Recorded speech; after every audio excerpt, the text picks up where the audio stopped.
Hi everyone, welcome to this webinar.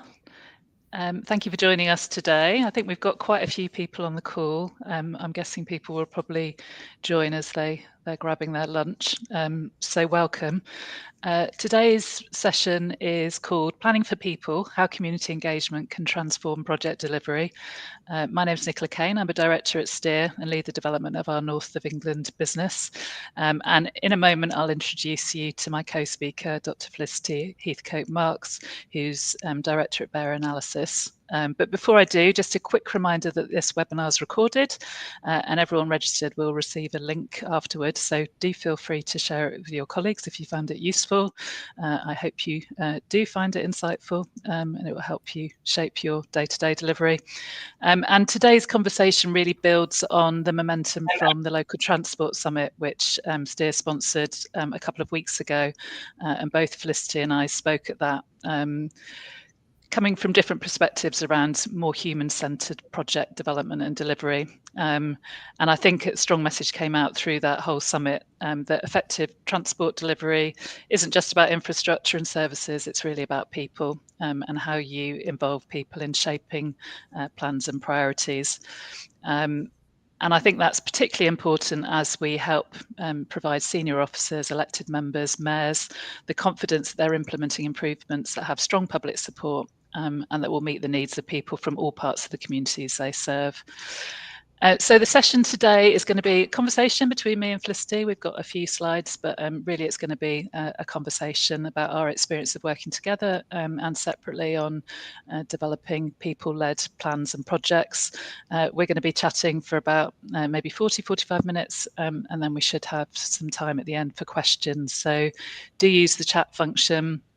Drop those questions in through the session and we'll allow some time to take some of those. So yeah, looking forward to hearing your views and feedback. So as I mentioned, I've got Felicity here with me today. We've been working together on quite a few projects across the country and building a really strong collaboration about which is really embedding engagement and participation in the projects that we're working on together, including a new city centre access and movement plan for Sheffield City Council, which recently won a CIHT EDI award, which we're delighted about. So Felicity, do you want to quickly introduce yourself and then we'll get into the conversation?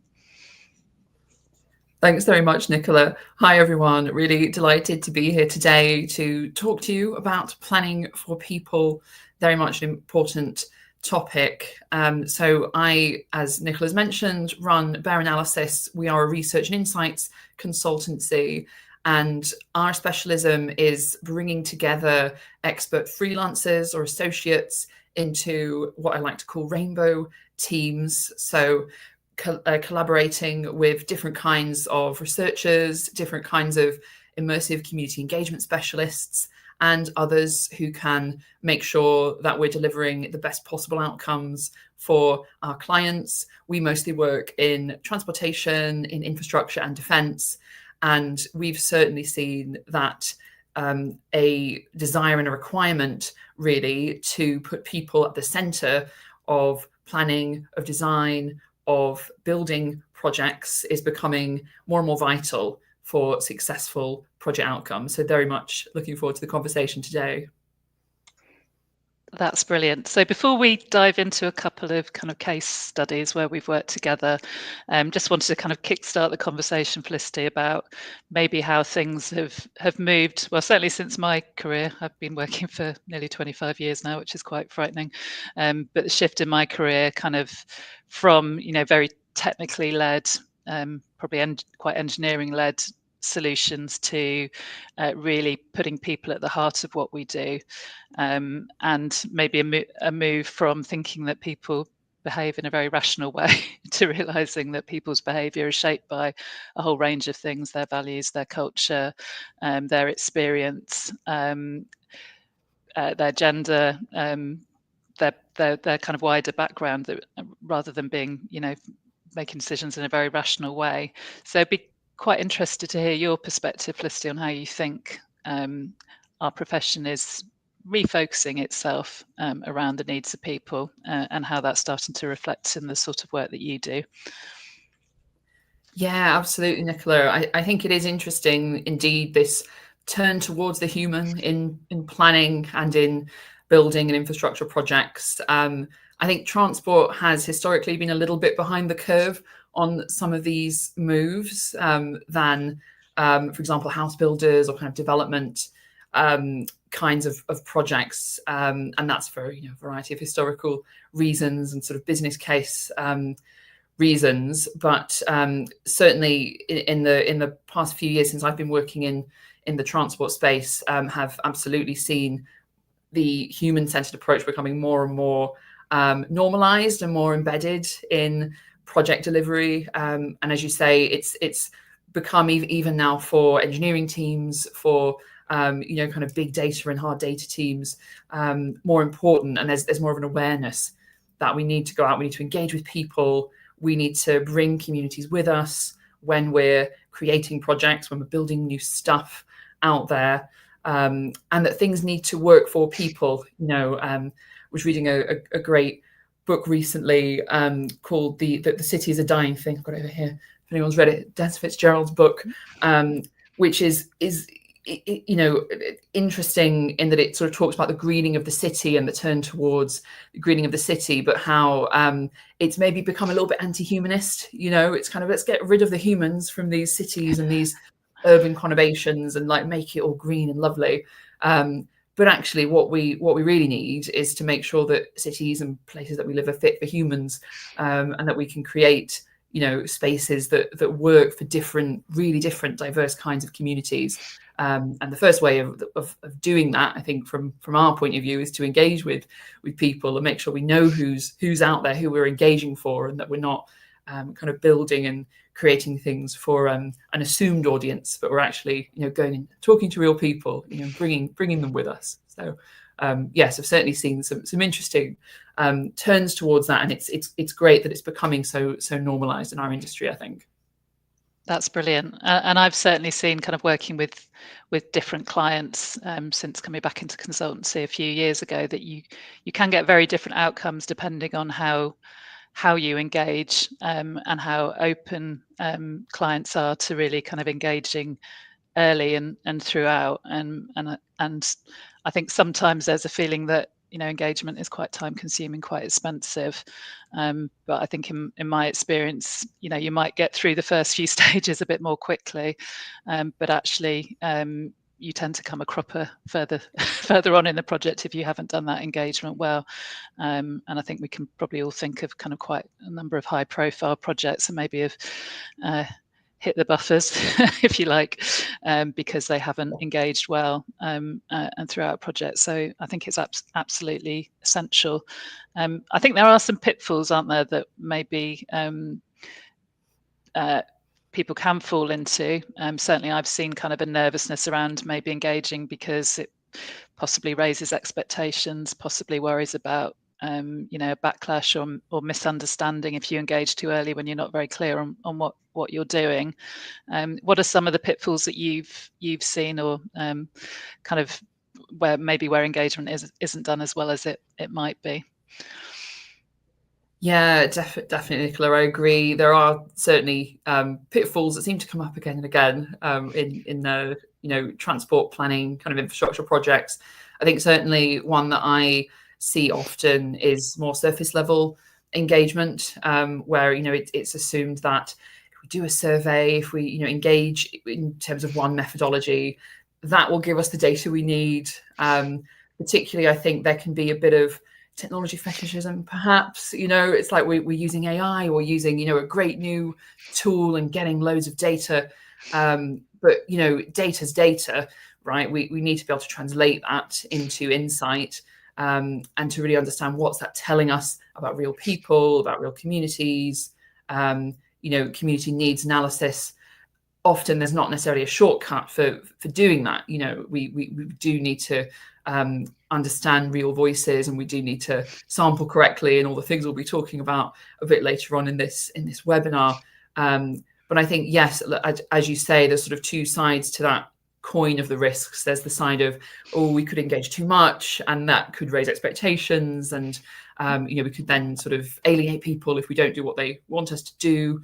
particularly I think political stakeholders, as you say, can fall into that. But on the other hand, if we're engaging at too much of a surface level and not really doing things in a we'll talk about later, like triangulated way, and sort of doing a deeper dive, then we risk making decisions, including investment decisions, spending quite a lot of money on things and on strategies that might not necessarily be the right thing, or might leave people more alienated or more left behind, because we haven't spent the time really understanding that embodied experience of different stakeholder groups. I think we've all probably seen examples of where that maybe that effort to find those lesser heard voices isn't made, and so plans and projects can be dominated by those stakeholders who are better able to make their voice heard, and maybe the vocal minority. Who might be supportive of what you're trying to do and really pushing it through, or might be actually really trying to undermine it. So I think, again, that's a good reason to kind of engage as broadly and deeply as you can. Exactly. So maybe we can just very briefly touch on kind of what good looks like. We'll come back to this through the rest of the conversation. What are your thoughts about kind of some high-level principles that we should be trying to adopt as we do more effective engagement through our projects?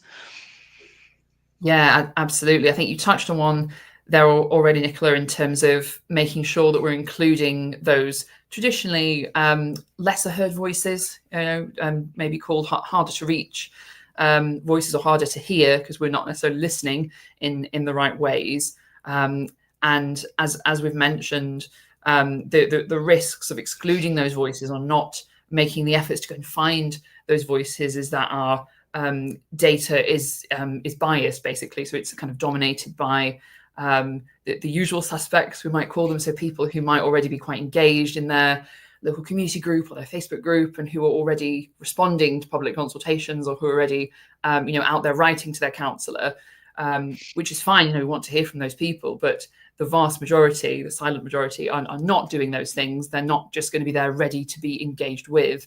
We've got to make the effort to go out there and find them and understand them, and understand their priorities and what makes them tick, and what might be a priority for them to have safer journeys, or better journeys, or an improved quality of life, all of those sorts of things. So yeah, I think certainly going out there and doing that right. First of all, sampling work. Again, we'll talk about some of these things in a bit more detail for the audience later. But making sure you've got the right sampling frame, making sure you're going out and speaking to enough people of those right groups, and then also, again, I'll touch on this later, but the lovely triangle, as I like to call it, triangulating our results. So not just thinking, oh, it's okay, we'll do a Survey Monkey, or we'll do some traditional public consultation dropping in a library. And that's kind of it, because there's so much there, there's so much nuance that we'll probably miss out on, and there's so many different parts of the community who won't be engaged in those ways, who if we're ignoring them, like you say, we'll be ignoring a big part of that picture, and potentially advocates, or people who would be very supportive of a new intervention, but we're not necessarily collecting those views. So yes, I think those are probably a couple of things there. That's brilliant. And I've also seen kind of really powerful use of big open questions about kind of what people would like the future to be like. But, very early on in the project can really sometimes surprise you, actually, with the things that people come back with. And it's really helpful in terms of building kind of political confidence that you're doing the right things that people actually want to see. So yeah, I would really sort of encourage involving people as much as possible in that kind of early visioning stage, and really getting a sense of what people would like to see, even if you're not quite sure how you might deliver it. And I guess that's our role as professionals, is to turn those kind of insights into sort of practical solutions. But open questions, although they can be a bit scary, I think it's really, really important. Completely agree. And I guess that's key in co-design, isn't it? In some of the projects that we've run together over the last sort of year, 18 months, that's been an important piece, whether we're doing it with deliberative sort of style workshops, like those open-ended questions, or trying to, you know, go and do more immersive work and bring back kind of insights so that we can co-create. It's, you know, it's so important now. And if we're talking about being human-centered, it shouldn't be, you know, a design or a strategy done to people. It needs to be done with people and with, you know, that kind of co-creation from the outset. Yeah, absolutely. Brilliant. So should we dive into our first case study? Yeah. Bring up some slides. Brilliant. So we wanted to talk about a project which is kind of a big one that Felicity and I have been working on together for well over a year now, nearly 18 months actually, which has been a brilliant piece of work with Sheffield City Council and with their members. So we worked with a cross-party committee of elected members, their Transport, Regeneration and Climate Policy Committee. Initially actually worked with them very closely to develop a vision for Sheffield, for the whole of Sheffield, around transport, which was giving members something that they could really kind of champion and talk to their communities about. And we did that quickly, but very, very collaboratively, and built a kind of, you know, good working relationship with members and senior officers at the City Council. And that then moved into us being commissioned to develop a more detailed plan for the city centre, which was really designed to support very significant growth that's planned in the city centre, potentially 20,000 new homes being delivered over the next 15 years. So really big growth agenda, which will totally transform the city centre. And this work was to help try and give more clarity on what's needed from an access and movement perspective across all modes, and was designed not to just be a kind of vision document, but a really practical document which can be moved into delivery as quickly as possible. So really helping to shape the City Council's delivery programme over the next 10 to 20 years. So that was kind of the sort of context of the work. And we used engagement throughout and working with Felicity and her team to shape the vision, to really start to test trade-offs, sort of recognising that you can't do everything. There's finite road space, there's finite funding. How do we make those trade-offs based on, you know, really clear public, community, business feedback, and to make sure we're really focusing on the most critical issues for all members of society. And I think this is a really great case study because I think the engagement work that we did really massively improved the quality of the plan, its robustness, its responsiveness to the needs of different people in Sheffield, but also the acceptability of the plan. And actually the plan making process, I think, has been much smoother as a result of this in-depth engagement that we've done. So I think the next slide just sort of talks a little bit about some of the broader conversation work we did. We started the engagement from, I think I can move this on, can't I?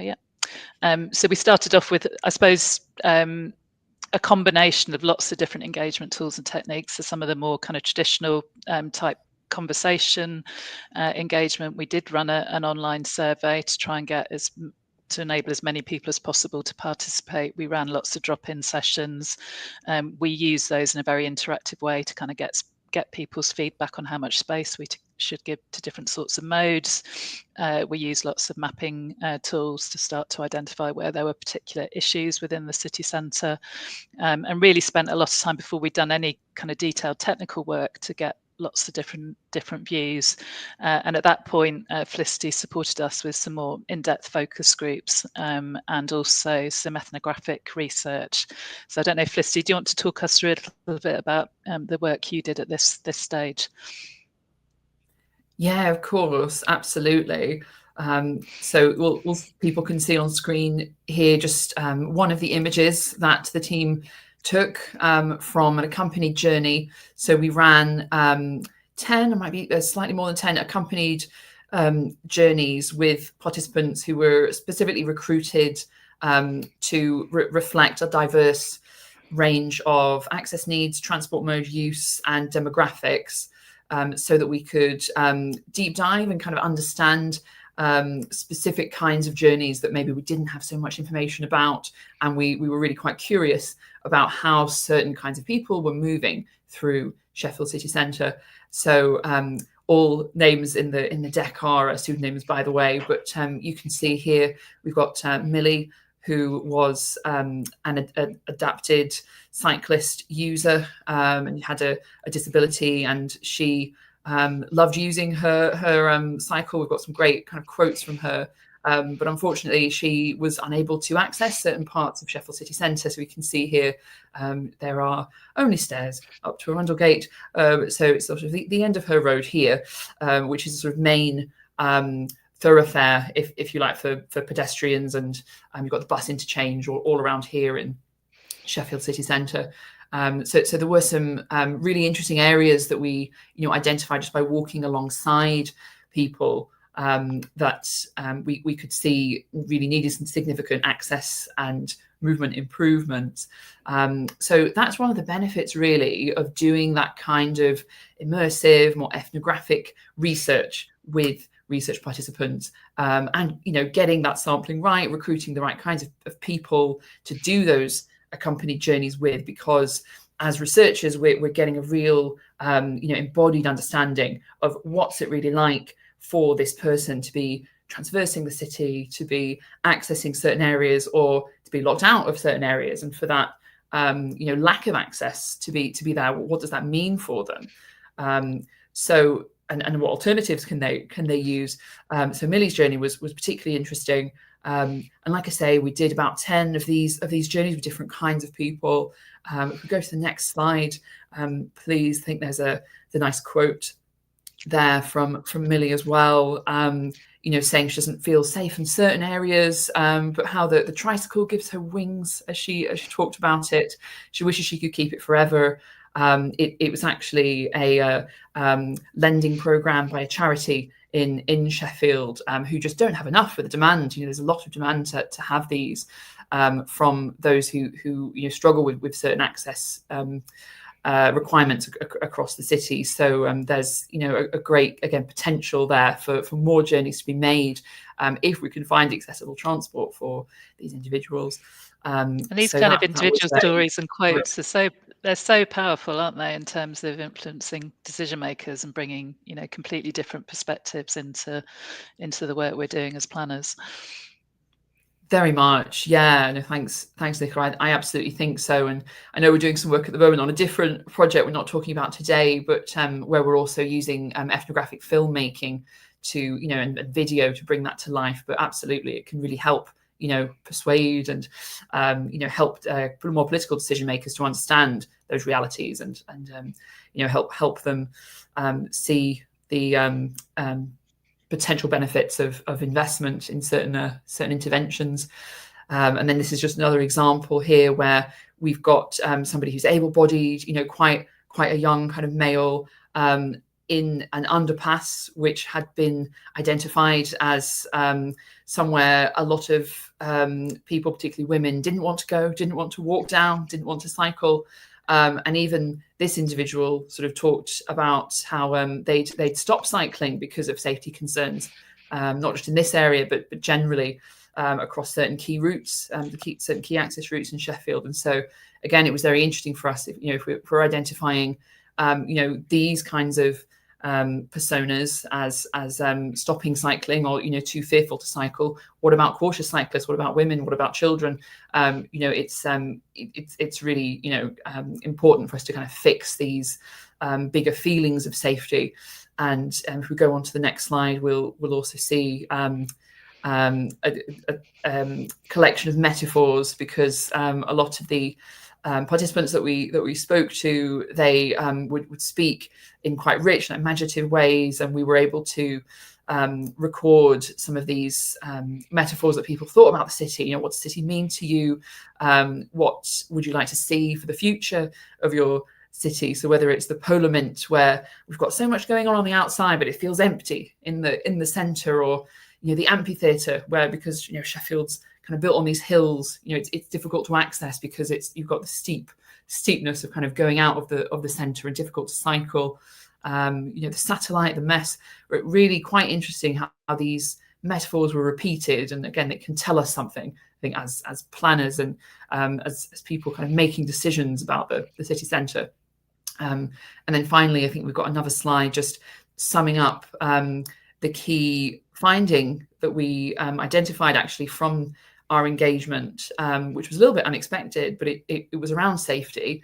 And again, that for all groups that we spoke to, not just women, but particularly for kind of women and younger people and those who were LGBTQ plus as well, for example, that safety was a key reason they weren't making certain journeys. If we could make transport, particularly public transport, feel safer and active travel, then they would be much more likely to make journeys, nighttime economy journeys in particular.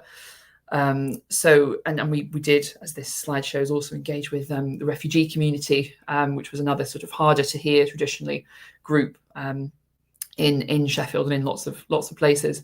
But altogether, we did 9 focus groups, and I think just over 10 of these accompanied journeys, as well as some interviews with sort of business leaders and other kinds of leaders in the city. And we certainly found that by collating those key themes, we were able to support the team at Sheffield City Council see what the priorities really were for the majority of their residents, across a key broad set of their demographics of residents and visitors, as well, mostly residents across Sheffield, who were travelling into the city centre.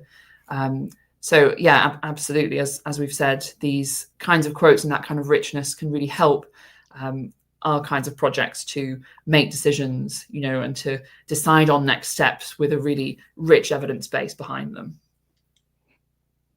That's great. Thank you, Felicity. And all of those insights, including all the feedback from the surveys and the drop-in sessions that we ran, really helped us to kind of get a clear idea on where some of the priorities lay, and with a really sort of strong focus on how can we make the city centre more walkable. That came out kind of strongly across all of the groups who engaged with, and also a really strong focus on better public transport, and buses in particular came out very strongly as a mode that people wanted to be able to use more and wanted them to be given adequate space and kind of good access to the core of the city centre, with good reliability right into the evening. So those gave us a lot more confidence in terms of the sorts of interventions we were developing. And as Felicity said, safety came out very strongly as a key theme, and wanting to feel safe, particularly after dark. So again, that really fed into our proposals. So the access and movement plan went out to consultation. The draft plan went out to consultation this summer, is now going through its sort of final iteration. But I think because we had done all that really strong engagement, and we'd worked very closely with members and senior officers through the whole process, it felt like that sort of first formal consultation went very smoothly, because people understood the rationale for why the plan was being developed in the way that it had, and could see that we'd built the plan on an awful lot of deep and broad conversations with people from right across the city.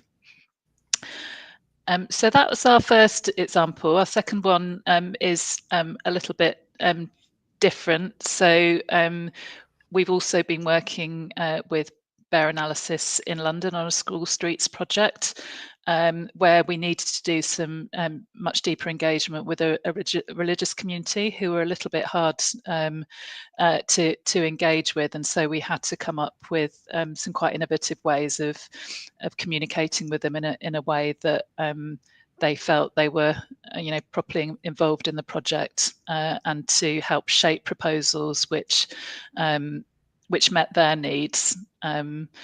So this involved kind of working through a representative from that community. And I think this is a really important lesson for us to learn, that having somebody who's already very trusted in that community is really, really important. So I don't know, do you want to talk a little bit about this project, Felicity? It's another very, very powerful case study. Yeah, sure, Nicola. So indeed, this is quite different from the last project. This was a project that required much deeper, more thoughtful engagement with a very specific, traditionally closed community. So it was difficult to access for a variety of reasons, and they hadn't had the most open communication with the client to date. So it was really important when they came to us that we did identify the right trusted research resource from within that community to go and do that work. And again, I think, going back to potential pitfalls of engagement and research, I think sometimes, research in general has a bit of a representation problem. It's a lot of white middle class people often doing this work, from the same kinds of backgrounds and communities.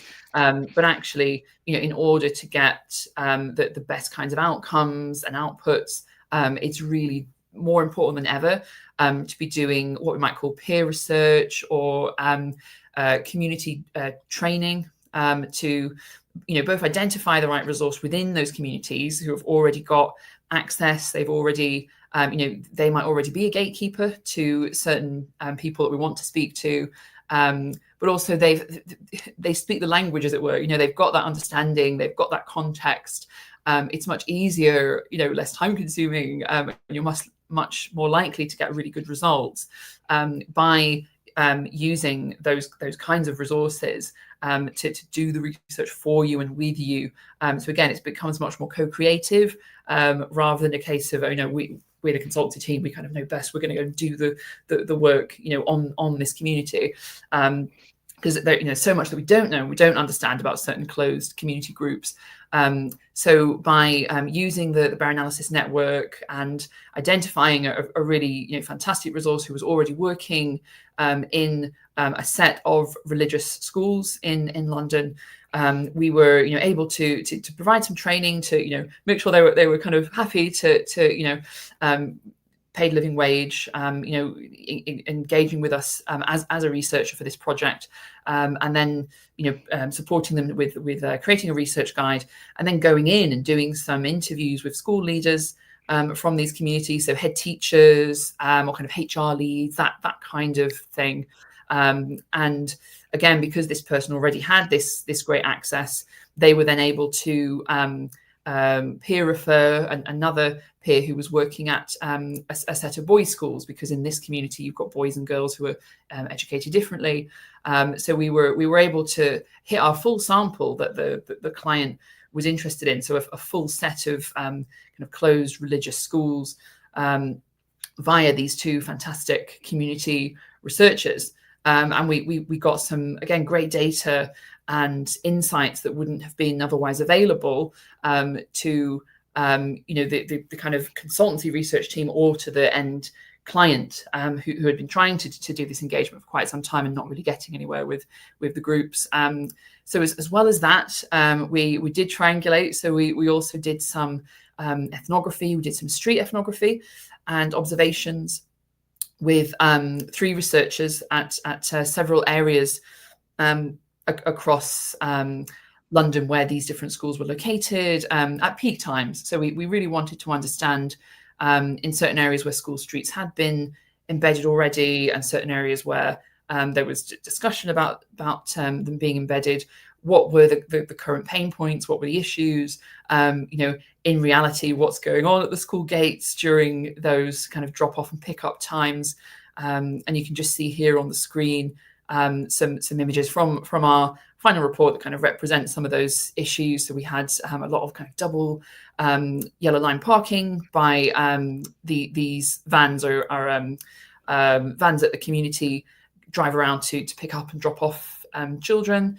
We had quite a lot of crossings that were not in the best condition, shall we say, and there was also some defacement of signage as well to do with the school street program, which again we found quite interesting ethnographically. What does that represent, this sort of strength of feeling amongst some community members about the school streets. So, and again, by doing that street ethnography and observation and speaking to community members, parents, older sort of children, like in kind of colleges, as well as some security guards as well who worked at these schools. We were really able to build a much richer picture in terms of why this community or different parts of the community didn't want to engage directly with our client, what they might like to do instead in terms of road safety interventions for their school children, and sort of feed that back in a final report. And again, we talked a lot about co-creation would be a great next step with this community. But again, I don't know if you want to pick up on that as well, Nicola. Yeah, so I think it's a fantastic example of how you do work directly with trusted people already in that community. But my understanding is that actually the insights that were gleaned from that research have really shaped how the programme of activity is now being taken forward. So rather than maybe a whole area-wide school streets type intervention, that they're focusing much more on kind of specific smaller scale projects actually, which have come directly from that feedback, which should build kind of buy-in and acceptability of the project, yeah, much more targeted intervention, which I think is a really powerful outcome, that actually that insight has really changed the client's view on what's the right approach in this particular area, and to make sure it's as kind of useful and relevant to the communities that are accessing those schools. So I think this is a brilliant example of how insight is really shaping delivery in a very targeted and specific way. Okay, so time is ticking away, Felicity. We've got about 10 minutes left. We wanted to end with a few kind of insights, top tips, if you like, of things to think about when you're designing a really impactful engagement programme. And then hopefully we'll still have 10-15 minutes left at the end to take questions. So if we could bring the slides back up, David. And I will move on. So let's let's get through our top tips for good engagement. Do you want to kick off with sampling? Nice, thanks, Nicola. Yes, back to this bugbear of mine around sampling, which I've already mentioned a few times on this call. But I think it can't be mentioned enough. Really, it really is key. It's a huge pitfall, again, that I think both of us have seen several times in our careers, where engagement is kind of started and it's, maybe there's not so much time. So clients think, let's just get going. We'll, get a SurveyMonkey out. We'll get started without necessarily thinking about, okay, who is our target population? What's the sample frame? What kind of numbers do we need for this engagement to actually be meaningful? Who are we missing out on here? What are some of the key voices who maybe haven't been represented in the past? Where have we got data gaps? So it doesn't necessarily need to take a long time, but by planning some of that up front in our projects, and making sure we're starting out on the right foot with the right kind of understanding the right numbers of people we need and who they are, in terms of our qualitative and quantitative, should we say, engagement. It really pays dividends at the end, because we can then say at the end of our projects, we've got a really strong evidence base here, and we know that these results are either generalizable or reliable. If it's a qualitative sample, if it's just 20-30 people, that's fine. As long as we're triangulating on that as well. And I think there's another slide with the triangle on it. But if there's anything you want to also add in as well, Nicola, on this. No, I think this Sheffield example was a great example of how we use lots of different methods, and brought them all together to really get that sort of breadth and depth, and a really sort of robust approach to recruitment of things like the focus groups and so on, to make sure we'd really reached as many different voices and people as possible from right across the city. So yeah, I think although it is a little bit more time consuming and maybe a little bit of cost up front, I think it's really worth worth the effort and the time. I think it really sort of showed its value in the work we did in Sheffield. Definitely, yes, absolutely. And moving on to this next one about getting the right research team. First of all, also we need to get the right recruitment team involved, and that might mean, as you say, some additional cost if we're going to professional recruiters who we know have got the right kinds of either online panels or the right access into communities. So I think that's, again, really important. Bear works with quite a broad range of different professional participant recruiters, third sector organisations or charities, and other kinds of gatekeepers in order to get that right. But then also, as we've talked about with our religious schools example, that right research team is so important. Again, it's a bit of a pitfall to think we can use the same research team again and again, across any project, because there'll be a lot that we're, kind of missing out on, and we might not be picking up on the sensitivities of certain communities, or again, certain voices may not feel empowered to speak up if they're not speaking to people who feel like them, look like them, etc. So that again, representation point, I think, is very important in the research that we do, and I think, again, from the various projects that we've done together over the past few months, we can see some examples of that, can't we? Yeah, that's great. I think maybe sometimes as transport or planning professionals, we think we have to do it all ourselves, and I think getting the right people to lead that engagement and the right sort of facilitators who can give you direct access to different communities is really, really important. Those people have already built that trust, so I think that's a much more effective way of having really meaningful conversations with people. So yeah, I totally agree. Let's move on to the next one. Oh yes, we'll just do a survey. Nice. We'll just do a survey. I think I've already said this. It's like one of my bingo cards in this call. But again, the risk of that more surface level engagement, the risk of assuming that big data can provide us with the insight, and the risk of that. If we go on to the next slide, you've got the lovely triangle, I think. Yes, love it. It's my favorite. So if we are going to do really good best practice engagement, really we should be triangulating. So it's not just, we won't just do one thing, we won't do two things, we'll do three methods. Think triangle, and by doing that, again, we make sure whatever project we're doing, we will end up with a rigorous set of outcomes that you can really base, whether it's policy or next steps for a access and movement strategy, but you can really base your next steps on those with confidence, knowing that you're going to be making decisions that have the backing of insight, not just kind of data, but we don't really know what that data is saying. So yeah, I think that's really powerful. We've talked a lot about ethnography today, Felicity. Not everyone might know exactly what that means. Do you want to, I know this is your kind of area of expertise, do you want to just talk a little bit about using ethnographic techniques and maybe some of the different techniques within that category? Yes, good point, Nicola. Absolutely.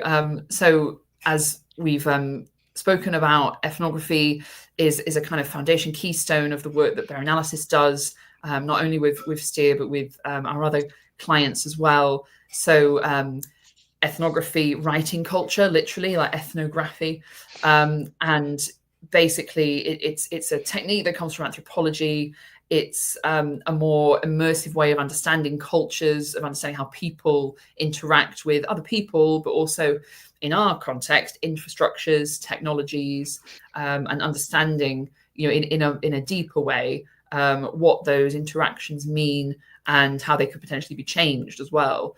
So it works really nicely, I think, with behaviour change techniques as well, which some of our audience might be more familiar with, nudge tactics, all of that. But ethnography is a really great way of getting at really is the pain point? What can we really understand about what's going on out there right now in the field? And as we can see on the screen here, we've just got some key bullet points that sum up the types of methods. So, shadowing individuals. So there's accompanied journeys that we talked about, walking in the shoes of a research participant to understand what's it really like for their embodied experience of a journey. In context interviews, so not sort of taking people out into a workshop environment or doing a Teams interview, but actually talking to people while they're, again, for transport, on their journey. And what people remember and recall is very different from what they will tell you in the moment when they are, again, some of the work that Steer and Bear have done this year, at a bus stop, for example, and sort of talking through their interactions, step by step. And then participant observation, again, some of you might have heard about this from the behaviour change sort of discourse, but the say-do gap. So again, what people might say they do in a survey, it's really different from what they actually do in reality. And by using some participant observation, we can identify that. And with ethnography, you also get, as we've seen some today of these today, really rich kind of visual research as well. You'll get the pictures, you get video. It brings those stories to life in a way that isn't possible with a survey or with kind of other kinds of techniques. Obviously, it's a moment in time. It's quite time-bound data, unless you're doing big longitudinal ethnographic projects, but often in our kind of commercial world, we're not doing that. But it's also a very reflexive approach. So I really value the way it makes the method makes me think and makes my team think about, what are we doing as researchers? How are we feeling? Are we feeling safe in a particular space? Are we feeling, comfortable? So you've kind of got to take that into account as well, and make sure that that's also recorded in your data. I hope that's a useful snapshot for anyone that is not aware of ethnography.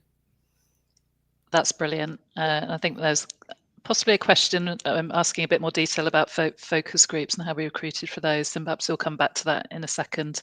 So that's been a really good chat. The time has flown by. It has. I guess perhaps if we just finish with a few kind of final takeaways.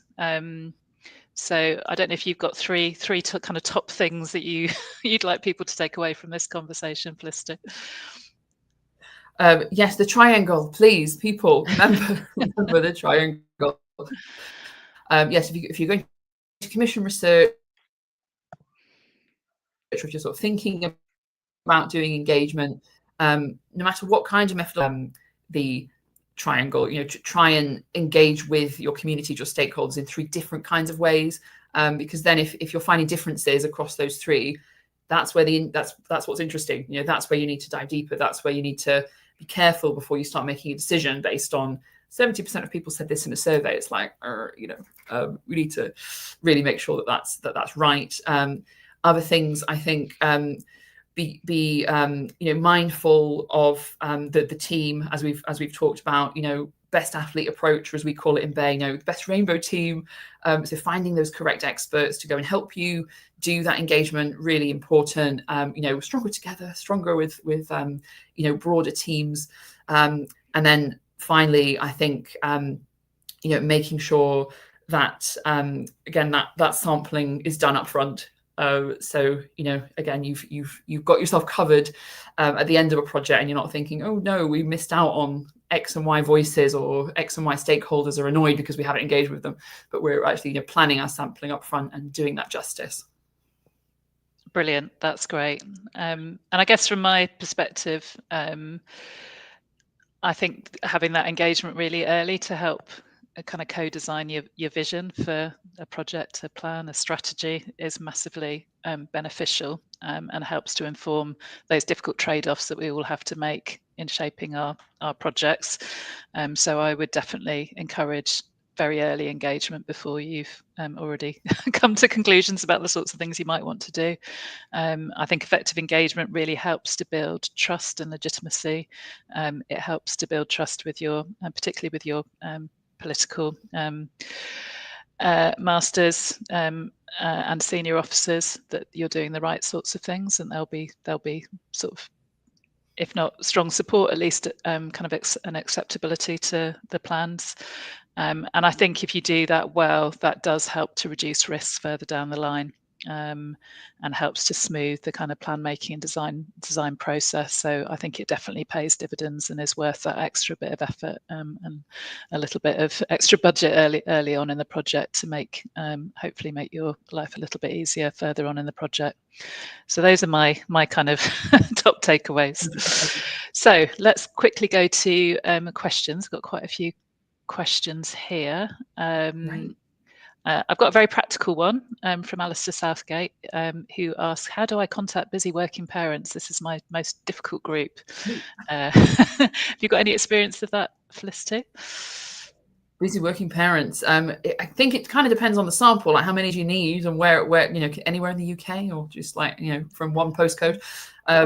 Probably either professional recruiter would go via, who might have expertise in that particular group, or a charity organisation that works with parents will be able to support you with that, I would say. And Jenny asked a similar sort of question about whether you could just say a little bit more about how you recruited for the focus groups and accompanied journeys that you do. Yeah, absolutely. So for the focus groups on the Sheffield project, we used one main participant recruitment partner, and then we used another to support with the harder to hear voices in terms of refugees and those kinds of communities who were a charity based in Sheffield city centre. But for the bulk of the rest of the focus groups, we used a professional recruitment organisation who we provided with the sampling frame and the sampling criteria, and worked closely with them to kind of vet everybody that was coming through, so that we again made sure that we had a good representation of those from different demographic groups, transport mode users, people visiting different frequencies of the city centre, etc. So yeah, really, I think recruitment often again trips projects up, because people might assume, we can recruit ourselves, or we have a newsletter, or we can just do it. It takes a lot longer than people think, and it can actually be more expensive sometimes trying to do it ourselves and not offering incentives. So it's something I haven't mentioned before, but Bear is really passionate about always offering living wage incentives to our research participants for all projects. And again, it just really helps to get research done quickly, efficiently, and get the right people through the door. So it avoids delays for sure. That's great. It's really practical advice. Thanks, Felicity. Lisa Thames has put a couple of questions in the chat, which are a bit more around how you engage communities on things that might be coming in the future that maybe they haven't necessarily got direct experience of. So how do you talk to communities about future transport needs in relation to digitalisation, climate change impacts, maybe different future government policies? And I don't know whether you've got any experience of kind of doing that kind of engagement, I suppose, getting communities or stakeholders to think into the future and how they might respond to some of these wider changes. Quite a big question. Yeah, great question, Lisa. Yeah, somewhat, absolutely. I think it links back to what Nicola was talking about before in terms of that co-creation piece. We've done some work with Steer, but also some work with other clients, including Westminster City Council, using more deliberative workshop techniques. So again, getting expert facilitators in the room to support with that, with designing out quite carefully a work set of workshop activities that's thinking about the future, and thinking about specific imaginaries, whether it's for a city or for a policy, etc., and what's acceptable and what's not, and that can be very useful. I found working with some deliberative experts this year in terms of where there are more controversial issues or issues where people may not agree. So climate change would be a really good example. We've worked with an expert, Steer and Bear, who supported on the assisted dying bill and doing engagement on that. So it becomes more important, I think, that sort of future looking piece when the issues might be more contentious, and it's more important than ever to actually really understand the art of the possible and really understand where compromise can be made. Yeah, that's great. And I've seen that work really well in action around in previous role when I was at Transport for Greater Manchester, where we did sort of 2 day, a whole weekend of deliberative research around autonomous vehicles with members of the public. And that was really interesting, kind of drip feeding bits of evidence and kind of different insights into the conversation. And they came back with really kind of sensible responses about, well, automation should be supporting people, should be supporting mass transit, public transport, maybe movement of freight and goods. And they were sort of came back with really kind of clear suggestions for the sort of how you might shape from a regulatory or a policy point of view how some of these technologies come forward. So I think if you can take the time and to really take people through some of that, even if it's an area that they've not really thought about at all in the past, and I think you can come out with really useful and thoughtful contributions that help you to think about how you shape your policy going forward. Absolutely. Jenny Tully has asked if you've got any recommendations for resources to learn more about ethnography. Any suggestions, Felicity? Oh, brilliant, Jenny. Yeah, I mean, feel free to contact me afterwards if you want like a full reading list.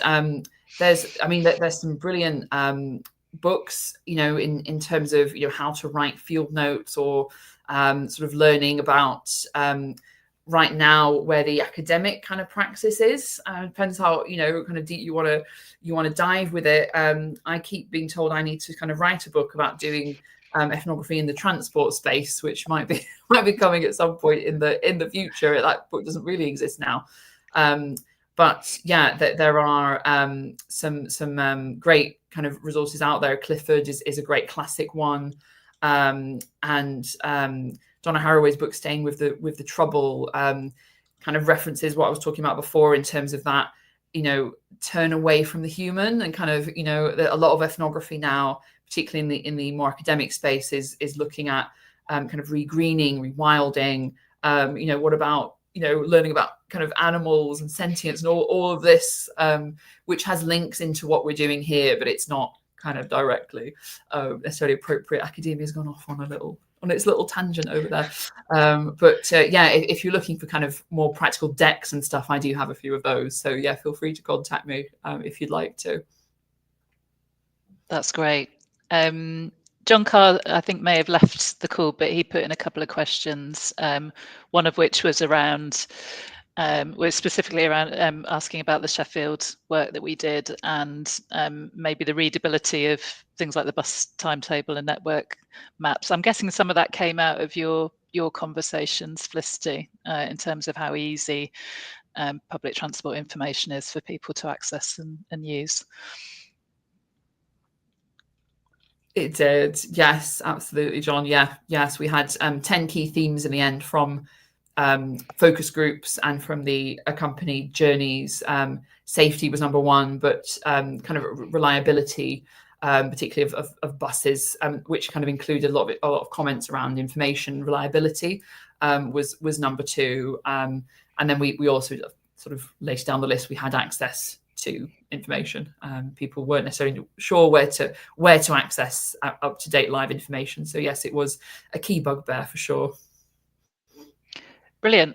We are just about out of time. That hour has absolutely flown by. I hope everyone who's joined us enjoyed that and has taken away possibly some new insights about participation and engagement. I'm very happy to continue the conversation outside of the call. So if you want to connect with me and Felicity on LinkedIn, please do so. And we'll be sharing the recording afterwards. So do forward it on to friends and colleagues if you think they might be interested. So thank you so much, Felicity, for joining me in this conversation today. It's been really nice chatting to you. Thanks so much. I'm sure we'll be doing more work together over the coming months. Got a few things already in development. But yeah, it's been a really great chat. And thank you, everyone. Enjoy the rest of your day. Thanks, everyone.